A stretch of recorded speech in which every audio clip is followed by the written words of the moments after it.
love sculpting the figure. And in the old tradition of the old masters, academic style, you might say.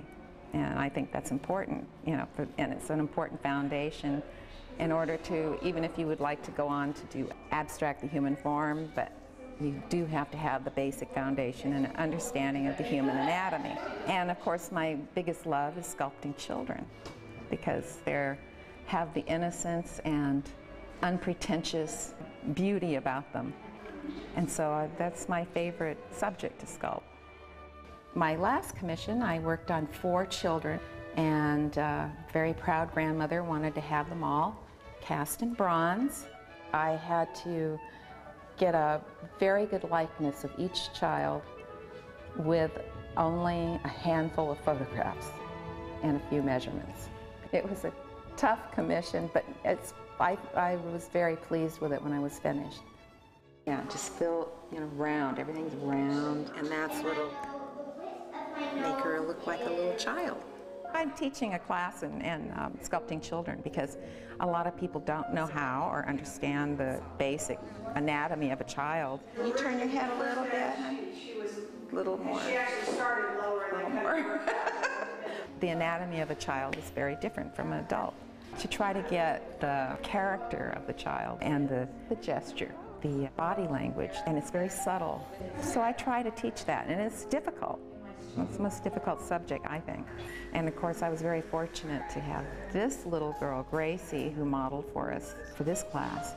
She's just terrific, you know, full of personality, but she does move around a lot. So we take a lot of measurements and we photograph in order to get a good likeness. And that's usually how I do my commissions as well. And I think she needs a little more bridge here in the nose. On the nose? Yeah. One day, Father Joe approached me and asked me if I would like to sculpt Pierre Toussaint. And it would involve 2 life-size figures in bronze for the Toussaint Teen Center.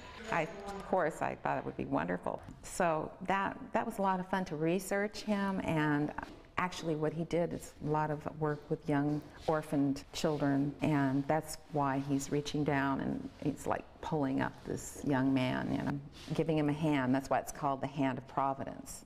No, my favorite one is the first public art I ever did, and that was the little girl on the stack of books, and that's at the Carmel Valley Library. It was exciting because it was my first one, and just, you know, that somebody liked my idea, and I just sent them a little sketch, and you know, I really didn't have a lot of background at the time. I did a lot of sculptures, but I hadn't done anything in public art. So I think that's probably my most exciting one I ever did, because it was the first. And I still like it when I look at it, you know. You know, you get real critical with things that you do. But for some reason, I don't hate that one yet.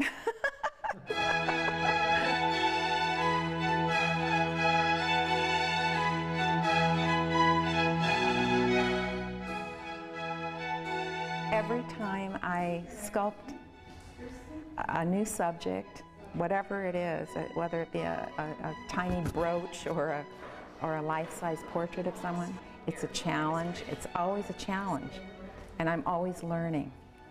That's the thing. You don't stop learning. And so I never get bored. You can't get bored if you're learning something new with everything you do. And I look forward every day. When I wake up in the morning, I think, what am I going to do today? What can I make today?